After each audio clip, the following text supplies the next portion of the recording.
An intimate dinner with former Vice President Leni Robredo. Hi everyone, welcome to FQ Mom Podcast. This is Rose Fresh Fausto, also known as FQ Mom. FQ stands for Financial Quotient, your ability to make sound decisions and actions with regard to your personal finances. In other words, it's the IQ and EQ of handling money. And because FQ is not just a standalone skill, but is related to the many aspects of life, we will be talking about so much more than just money. Are you ready? I first met Leni Robredo in November 2014 at the 40th birthday party of my friend and news anchor, Salve Doplito. Attorney Leni was then the congresswoman of the 3rd District of Camarines Sur. First impression? Down-to-earth and sincere person. And she also looked beautiful in her bright fuchsia blouse and orange skirt. Side note, I've always liked that daring combination but never got to wearing it. Salve said something like this, "You will like her. Pareho kayong tutok sa parenting." I would later find out that she was a tiger mom, and a proud one at that. For those who don't know, tiger mom refers to a mother who is a strict disciplinarian, pushing her children to high levels of achievement using methods typical of child rearing in China and other parts of Asia. This was popularized by Amy Chua in her very controversial best-selling book, Battle Hymn of the Tiger Mother, published in 2011. And guess who recommended this book to me? It was Lance Gokongwei. When I gave him his copy of my very first book, Raising Pinoy Boys, in January 2011, remember that I also interviewed his mom for my first book, and this is what he told me. "You should read this book." And then he immediately went to his computer to forward to me the book link. The next time I met Leni Robredo was when my co-parent, Jess Lorenzo, invited me to a gathering for her in November 2015. This was months before she ran and won to become our vice president in May 2016. This encounter made me write an article about her. The title of the article is "It's a No-Brainer for the VP Choice." If you want to read that, you just head on to fqmom.com and search for that. Or you can also go to my author archive at philstar.com. The other times I saw her again were in shows, talks, and at Jesu, where she sometimes heard Mass together with her daughters. In all those occasions, she was always calm, smiling, kind, and accommodating to anyone who would request for a photo with her. The event where I was able to really talk to her was during the wedding of Robbie and Mikey Pineda. We were both godmothers and we were even seatmates inside the church. During our conversation, I mentioned to her that my husband Marvin and I like hosting small gatherings in order to have meaningful conversations. "If I invite you for dinner to our home, will you come?" That was my question to her. And she readily said yes. And then, of course, I immediately set the date with her. After the wedding ceremony, when I was with Marvin again, I said, "Guess who's coming to our house for dinner?" He couldn't believe it. "How were you able to invite her? She's so busy. Ang galing mo naman." So that was January 6th when we set our dinner date on March 15. For some reason, Marvin and I decided to just tell our children about it. We probably wanted to keep it intimate and somehow guarded the information, maybe for security reasons also. Then on the day of the dinner, on March 15, 2024, I realized something. I said to Marvin, "Han, baka hindi tayo mapatawad ng mga kapatid natin if they find out about tonight's dinner and didn't even give them the chance to meet her." And so, on the day itself, we sent a message to them that they were free to join us for dessert at 8:30 p.m. Now let's talk about the dinner. The day fell on a Friday during the Lenten season, so I decided to refrain from serving meat in case she practiced abstinence on Lenten Fridays. We had our home-cooked family favorites. There's balsamic Caesar salad, squash soup, grilled pampano and sili with lemon, something I copied from Grapevine, talong terrific, my sister's recipe of ensaladang talong that we used to serve when I briefly ventured in a fast food stall called Calle Grill at the Shangri-La Mall. Meron bang nakakain sa inyo doon? Baked salmon, our version of the Conti's bestseller, tofu sisig. Then, we also ordered a family favorite from Brewing Point, gambas. I have this current penchant of using nameplates back to back with the menu enumerating the dishes in the order following the hack to avoid glucose spikes as prescribed by the glucose goddess. Have you seen her on Instagram? I have her books and we have been following her hacks since late last year. So how does it go? For the chronology, it's veggies first, proteins and fats second, starches and sugars last. In the menu card, you will also see homemade favorites from no less than Marvin. There's Marvin's home-baked bread and Marvin's homemade ice cream. That's why I call Marvin our breadwinner and bread baker rolled in one. We also had our homemade pandan tea using pandan leaves freshly picked from our garden. We served it in two ways, chilled and unsweetened together with nuts before dinner, and chilled with apple cider vinegar before taking our sweet dessert. That's another hack from the glucose goddess. I knew all 6 family members would like to have a conversation with her, and so I figured out the best seating arrangement in order to give everyone an equitable access to our guest of honor at the dinner table. We had a great time. We all did during this rare opportunity to break bread with one of our country's most admirable leaders. We talked about a number of things, from pregnancy to parenting to her recent trips to her days as vice president and many, many more. Her recent trip to Bellagio, Italy was for a month-long residency program of the Rockefeller Foundation. She had the most wonderful time waking up to the view of Lake Como together with other residents with diverse backgrounds. The studio that she occupied to do her work of writing her book was the same studio occupied by the mentor of Oprah Winfrey, Maya Angelou, when she was also on the same program. The working title of Leni Robredo's book is Defiant Hope.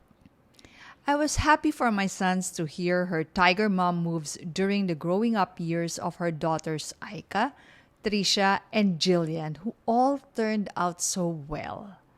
My dragon mom ways were no match to her tiger mom ways.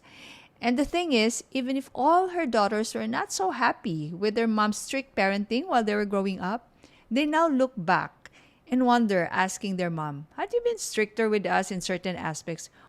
Would we have been better in those things? Sana pala pinilit mo kami. My sister, who lives in the same village, was able to make it to dessert together with her daughter, son-in-law, and grandchildren. We always tease them of being habitually late for family get-together events at home, but this time, they were 7 minutes early. It turns out, her grandchildren are also big admirers of the former vice president. These kids, the twins, they even declared to their parents and grandmother that they should all wear pink. Among their favorite bedtime books is Dancing Waters, a children's book about the life of Leni Robredo. That's why when they finally met her in the flesh, they couldn't contain their excitement and energy and ended up running around the house. My daughter-in-law, Sam, didn't want to miss any of the stories during dessert time. She's a mother of our 2-month-old angel, Amelia, and when Sam needed to pop her milk, she asked permission if she could do it there, using her eyelet cover. Of course, it was fine. Okay, so now let me talk about this rare combination. Our former VP and now my kumare has this unique charisma that appeals to different classes in society. Her calmness is her superpower. You can also feel her kindness and sincerity. What Marvin noticed about our conversation is the way she treats the support of people who extended help during and after her campaigns. Nothing of that profuse maraming salamat, utang na loob vibe. Maybe it's because she doesn't consider those campaigns as hers alone, but ours. And that we were all doing it together, not just for her, but for ourselves. And it's true, volunteerism can only succeed if we feel that we are also doing it for ourselves, for the common good. No wonder we experienced this rare combination of being starstruck with her and yet felt comfortable being with her. We knew that she had a number of appointments the following day, starting early morning with a talk and then other ninang duties, plus she was going to travel back to Naga. And we were so happy and honored to have her precious time with our family from 6:48 p.m. until around 10:15 p.m.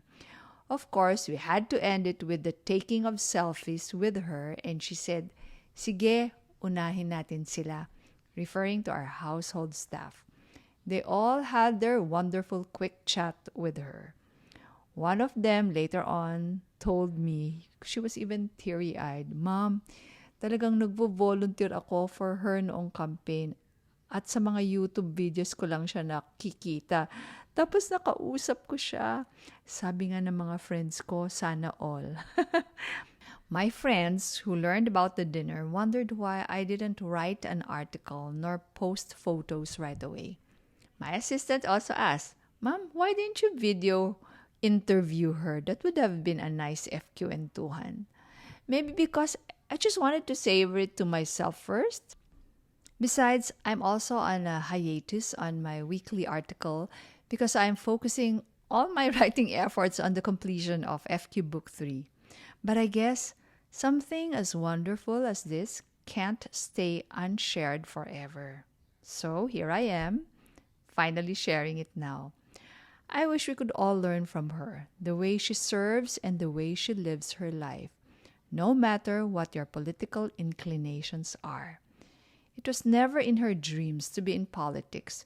She considers herself as someone better working at the background, but she was put in a situation where she had to make the difficult choice, and she rose to the occasion, not once, but 3 times.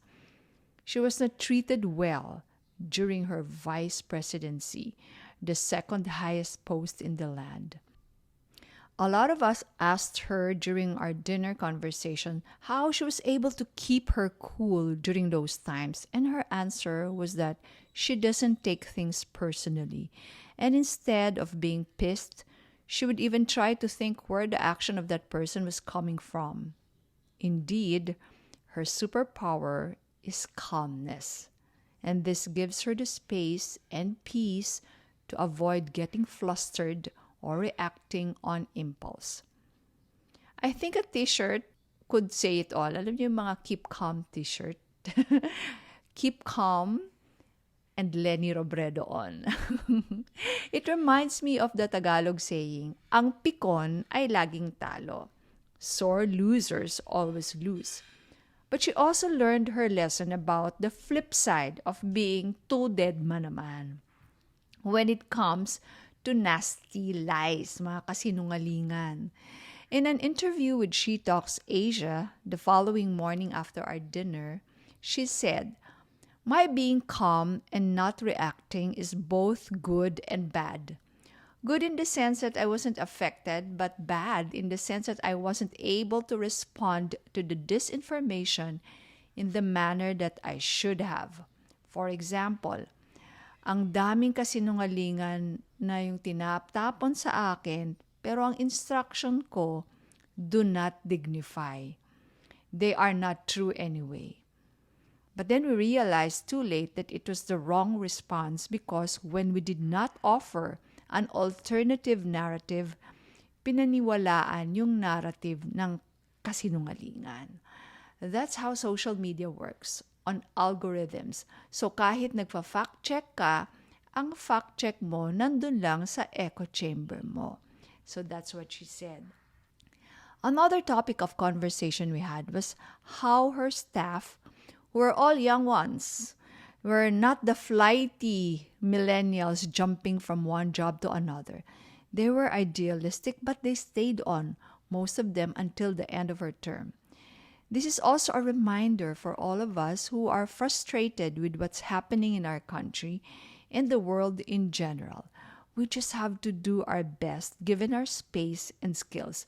It reminds me of the poem on the wall of Mother Teresa's home for children in Calcutta, India.